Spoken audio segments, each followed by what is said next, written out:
Hello students, आप सबका BSc second year में स्वागत है।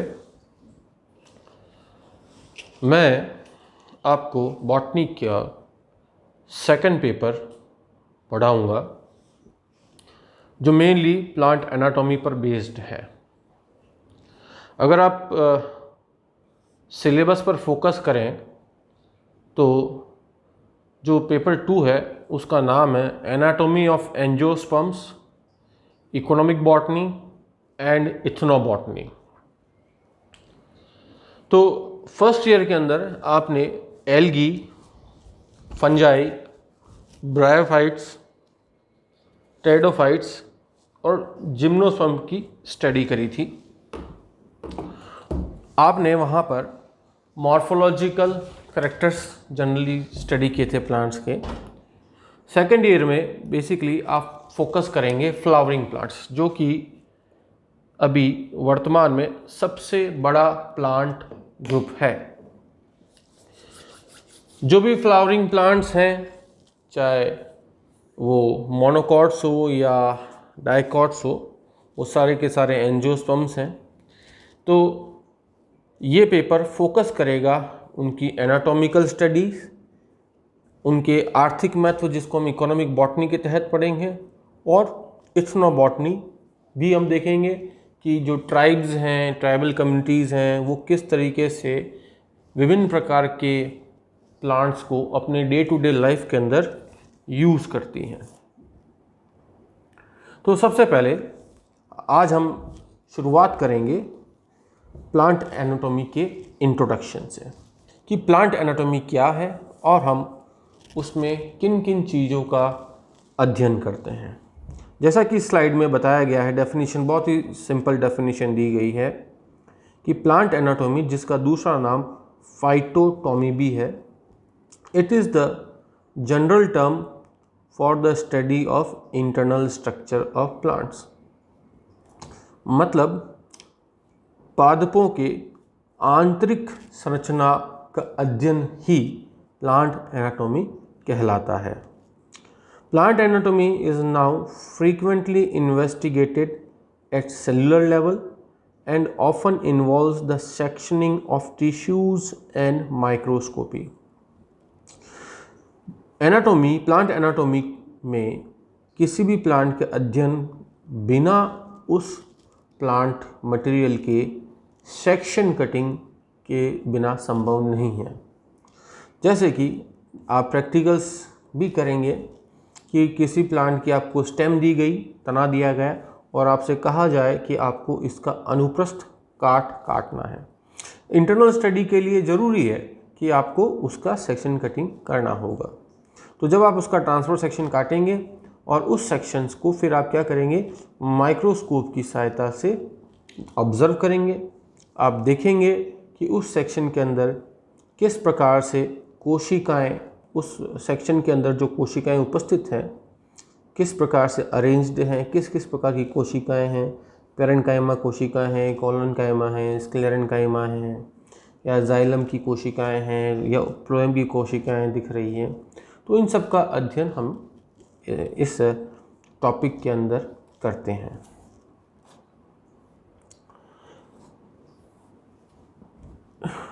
सबसे पहले हम ये देखना चाहेंगे कि जो एक प्लांट बॉडी है वो किसकी बनी होती है।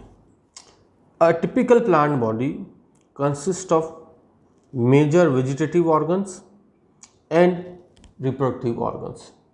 कोई भी जीव अलग अलग ऑर्गन्स का मिल के बना होता है। अगर आप एनिमल की बात करेंगे तो एनिमल्स में भी आप देखते हैं कि ऑर्गन्स होते हैं अलग, वो ऑर्गन सिस्टम बनाते हैं और ऑर्गन सिस्टम मिल करके एक पूरा एक ऑर्गेनिज्म बनाते हैं। तो प्लांट के अंदर हम वेजिटेटिव ऑर्गन्स और रिप्रोडक्टिव ऑर्गन्स में उसको डिवाइड कर सकते हैं। वेजिटेटिव ऑर्गन्स के अंदर बेसिकली रूट्स, स्टेम और लीव्स आती हैं, जबकि रिप्रोडक्टिव ऑर्गन्स में जो ऑर्गन है बेसिकली वो है फ्लावर। फ्लावर आगे चल करके फ्रूट में ट्रांसफॉर्म होता है और उस फ्रूट का ही एक पार्ट होता है सीड।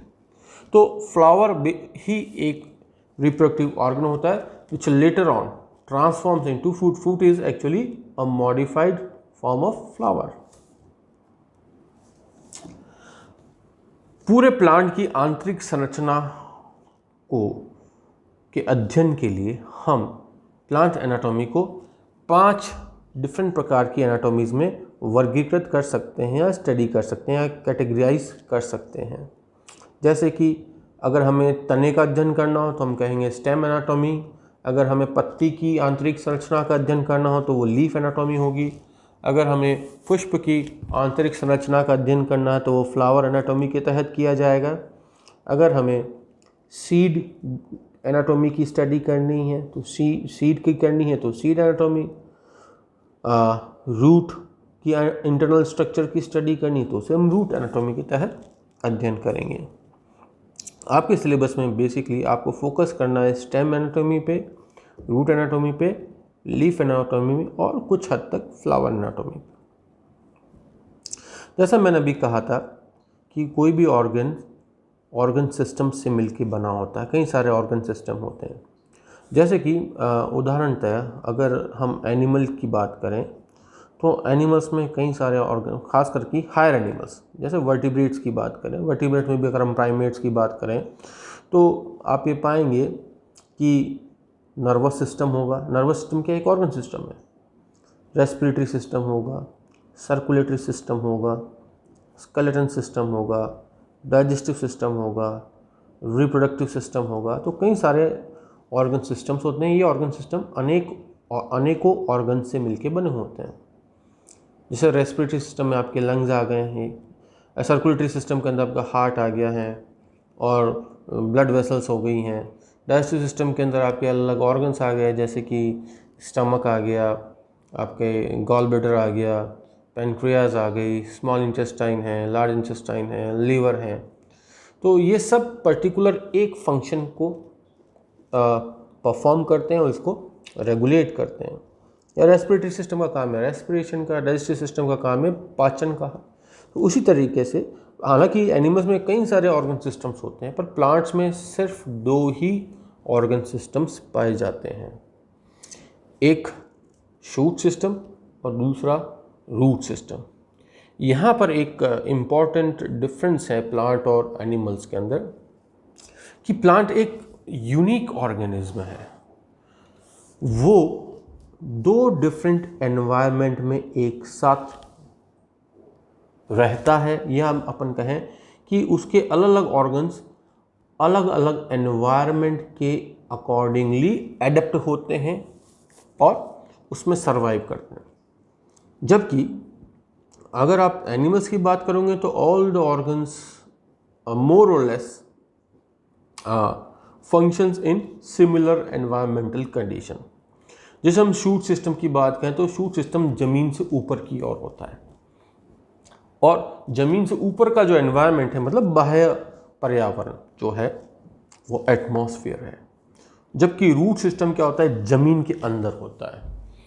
तो ज़मीन के अंदर का एनवायरनमेंट जो होता है वो होता है लिथोस्फीयर। फ़र्क है, ज़मीन के अंदर वातावरण में अलग चीज़ें होती है, जैसे ज़मीन के अंदर रोशनी नहीं होती है, ऑक्सीजन की कंसंट्रेशन वो बाहर की कंपैरिजन में थोड़ी कम मिलेगी आपको कई सारे कई मिनरल्स ज़मीन के अंदर होते हैं जो बाहर नहीं होते हैं। तो अलग अलग कंसंट्रेशन हो सकती है गैसेस की, वाटर अवेलेबिलिटी की अलग कंडीशंस हो सकती हैं, लाइट इंटेंसिटी की अलग अलग कंडीशंस हो सकती है। तो they are different conditions in different environment and therefore plant is a unique organism. The root system is adapted to a different environment, while the shoot system is adapted to a different environment. Shoot system is adapted to atmospheric environment, while root system is adapted to lithospheric environment, below ground environment. Now जो shoot system है ये एक organ system है, और जबकि animals में क्या सारे के सारे पूरा जो ऑर्गेनिज्म सारे के सारे ऑर्गन सिस्टम्स हैं वो एक ही एनवायरनमेंट में होते हैं। अगर वो बाहर मतलब एटमॉस्फेयर में तो एटमॉस्फेरिक एनवायरनमेंट। शूट सिस्टम जो है उनके अंदर जो मुख्य ऑर्गन्स हैं वो इस प्रकार हैं, स्टेम्स हो गई, स्टेम हो गया, पत्तियाँ हो गई, फ्लावर हो गए, बर्ड्स हैं, सीड्स हैं। और जैसे कि लिखा गया है कि ये शूट सिस्टम हमेशा पॉजिटिवली फोटोट्रॉपिक होता है। फोटोट्रॉपिक का मतलब यहाँ पर ये हुआ, लाइट की दिशा में या जहाँ लाइट है उस दिशा में इसकी वृद्धि होती है। ट्रॉपिक मूवमेंट से रिलेटेड है। ट्रॉपिक जो शब्द है वो मूवमेंट होता है। अच्छा, प्लांट्स के अंदर भी मूवमेंट्स होते हैं, वैसा मूवमेंट नहीं जैसा कि एनिमल में होता है कि एनिमल अपने काम, animal movement means animal can change its position, है ना, वो अपनी एक लोकेशन से दूसरी लोकेशन पे जा सकता है, that is known as animal movement. But ऐसा मूवमेंट प्लांट के अंदर नहीं है। प्लांट अपनी ही जगह पर रहकर डिफरेंट मूवमेंट कर सकता है। मूवमेंट मीन्स बढ़ोतरी अपनी साइज के अंदर। तो दो मूवमेंट्स होते हैं, एक तो होता है ट्रॉपिक मूवमेंट, एक होता है टर्गर मूवमेंट। तो ट्रॉपिक मूवमेंट जैसे फोटोट्रॉपिज्म हो गया, ग्रेविट्रॉपिज्म हो गया, थिग्मोट्रॉपिज्म हो गया। तो यहाँ पर इन मूवमेंट्स का कि पीछे का जो कारण है वो एक डिफरेंट है, जबकि टर्गर मूवमेंट्स के अंदर टर्गर प्रेशर रिस्पॉन्सिबल है। जैसे स्लीप मूवमेंट स्लीव्स का है तो वो टर्गर मूवमेंट है। Opening and closing of stomata ये भी एक तरह से टर्गर मूवमेंट्स ही है। जबकि जो पौधा है, पौधा अगर रोशनी की दिशा में वृद्धि करेगा, लाइट की डायरेक्शन में वृद्धि करेगा, तो हम उसे कहेंगे फोटोट्रॉपिज्म। और पॉजिटिव मीन्स टुवर्ड्स लाइट। तो हर शूट जो है वो हमेशा पॉजिटिवली फोटोट्रॉपिक होगा। जबकि जो रूट सिस्टम होगा वो बेसिकली रूट और उसकी पार्श्व शाखाएं जो हैं, जिन्हें हम लेटरल रूट्स कहते हैं, उनसे मिलकर बना होता है। और ये पॉजिटिवली जियोट्रॉपिक, जियो मीन्स जमीन, और पॉजिटिव जियोट्रॉपिक मतलब अर्थ पृथ्वी की और पृथ्वी के का जो गर्भ है उसकी और उसका मूवमेंट होगा। और जियोट्रॉपिक मूवमेंट को हम जियोट्रॉपिज्म भी कहते हैं। ये इस चित्र के माध्यम से आप देख सकते हैं, जैसा मैंने कहा कि एक तो है शूट सिस्टम जो बाहर की ओर है एटमॉस्फेयर में, एक है रूट सिस्टम जो ज़मीन के अंदर का वातावरण है। ठीक है, तो प्लांट दो विभिन्न वातावरणों में अपने आप को अडेप्ट किए हुए होता है। जो रूट सिस्टम में एक तो रूट होगी, यहाँ पर टैप रूट बताई गई है, और उससे जो शाखाएं निकल रही हैं उसे लेटरल रूट्स कहा गया।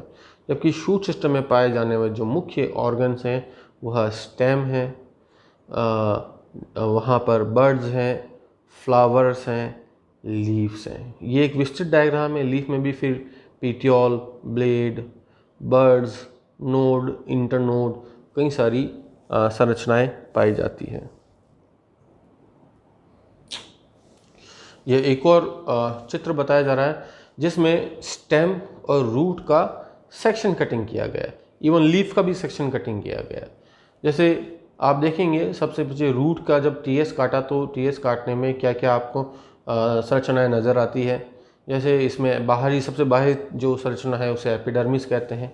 ये एक स्तरीय कोशिकाओं की परत होती है। उसके अंदर का जो रीजन है उसे हम कॉर्टेक्स कहते हैं। और सबसे मध्य में जो पाए जाने वाला है वो है संवहन पूल, जहाँ पर संवहन कोशिकाएं, संवहन उत्तक पाए जाते हैं, जाइलम और फ्लोएम। इस तरीके से स्टेम की आंतरिक संरचना रूट की आंतरिक संरचना से विभिन्न प्रकार की। वैसे ये जो चित्र दिया गया है वो एक डाइकॉट प्लांट का है। तो आप देखेंगे कि वहाँ पर आपको वेस्कुलर बंडल जो संवहन पुल है, जाइलम और फ्लोएम जो बताया गया है, जाइलम यहाँ लाल रंग के अंदर और बाहरी और हरे रंग से फ्लोएम को दर्शाया गया है, और बीच में उनकी कैम्बियम पट्टिका है। और सबसे ऊपर इसमें एक लीफ का जो है ट्रांसफर सेक्शन काटा गया है। उसमें अपर सरफेस जो लीफ है, लोअर सरफेस है लीफ की, वो बताई गई है। जो लोअर एपिडर्मिस होती है लीफ की, उसमें रंध्र पाए जाते हैं जिनको हम स्टोमेटा कहते हैं, गार्ड सेल्स जो होते हैं वहाँ पर। और उसमें ऊपर जो अपर एपिडर्मिस के नीचे की तरफ पेलिसेड पैरेन्काइमा पाई जाती है, और उसकी और नीचे की तरफ पाई जाती है स्पंजी वो मेसोफिल सेल्स है। मेसोफिल सेल्स वो कोशिका हैं जो कि फोटोसिंथेसिस का कार्य करती है, और इसमें जाइलम और फ्लोएम्स भी पाए जाते हैं। हालांकि लीफ एनाटॉमी भी दो टाइप की आपको पढ़नी पड़ेगी, एक तो होता है C3 प्लांट की और एक है C4 प्लांट्स की।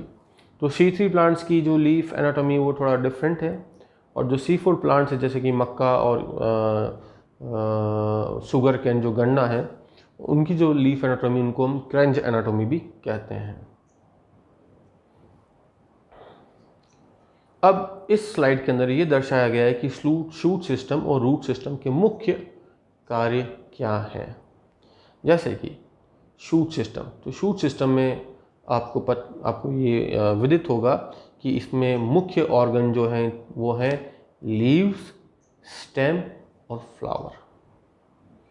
अब इनके क्या कार्य होंगे, जैसे कि ये बताया गया फोटोसिंथेसिस, प्रकाश संश्लेषण, ये सबसे महत्वपूर्ण कार्य है पौधों का, और इसी एक जैव रासायनिक क्रिया के कारण इस ब्रह्म सृष्टि के अंदर जीव अपनी उपस्थिति दर्ज करते हैं, या जीवों का जो स्थायित्व है, जीवन तभी संभव है जब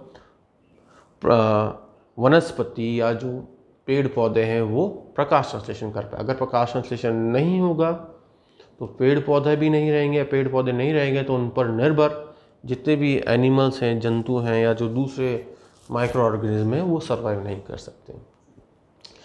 शूट सिस्टम का काम है transport of food and water, उसका काम है रिप्रोडक्शन का, उसका काम है भोजन जो एक्सेस है, अपने सारे कार्य संपादित करने के बाद जो भोजन जो स्टार्च के रूप में बच जाता है तो उसे संग्रहित करना, और रिस्पॉन्स करना। रिस्पॉन्स का मतलब यहाँ पर ये है कि अगर बाहर वातावरण में कोई बदलाव आता है तो उन बदलावों को पहचानना और उसके हिसाब से अपने अंदर चेंजेस करना, अडेप्ट होना। फोटोसिंथेसिस मुख्यतः लीव्स का काम है।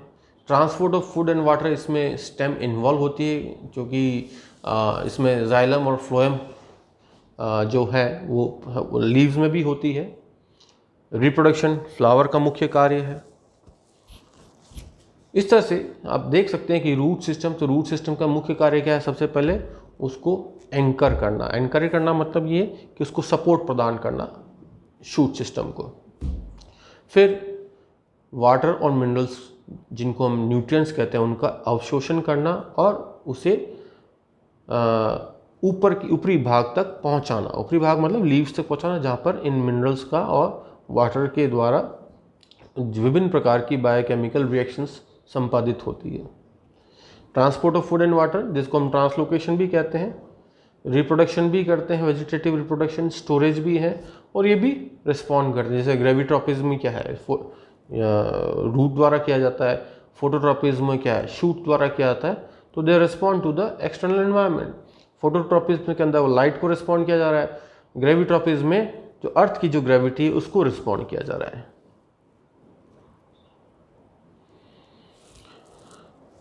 नाउ ये जो ऑर्गन्स हैं, ऑर्गन्स अलग अलग प्रकार के टिश्यूज से बने होते हैं। उत्तक, जिसे हम क्या कहते हैं, उत्तक भी कहते हैं। उत्तक बेसिकली विभिन्न प्रकार की कोशिकाओं से बने हो सकते हैं। हो सकता है कि वो समान कोशिकाओं की, एक ही प्रकार की कोशिकाएं हों, या अलग अलग प्रकार की कोशिकाएं भी हो सकती हैं कई केसेस के अंदर। जैसे प्लांट्स के अंदर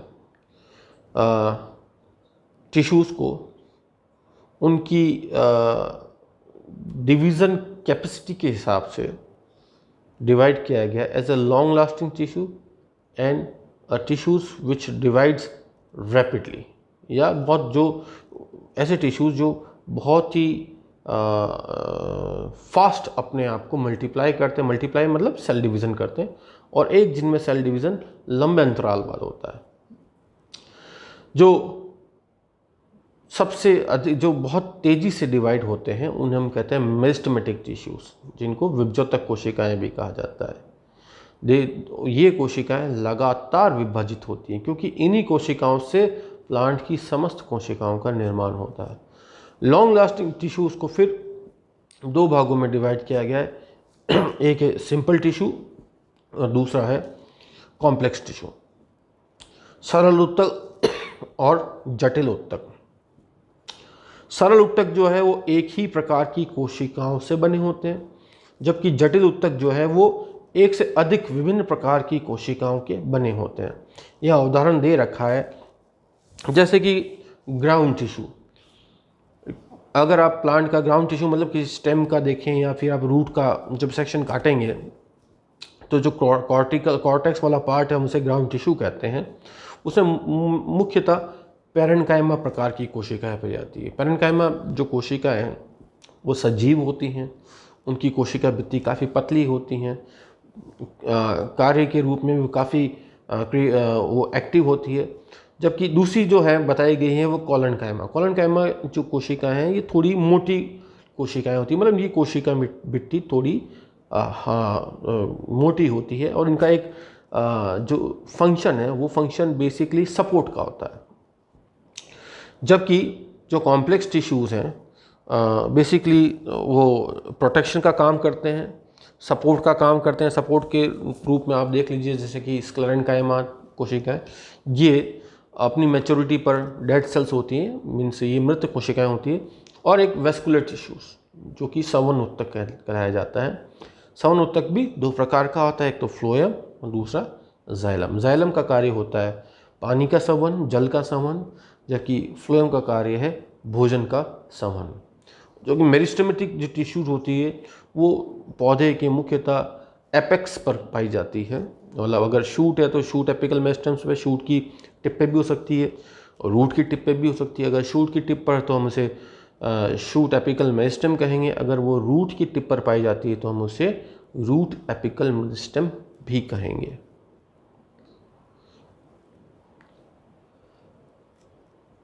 मेरिस्टेमेटिक टिश्यूज़, इसके बारे में जो पहला टिश्यू हम पढ़ने जा रहे हैं वो है मेरिस्टेमेटिक टिश्यू।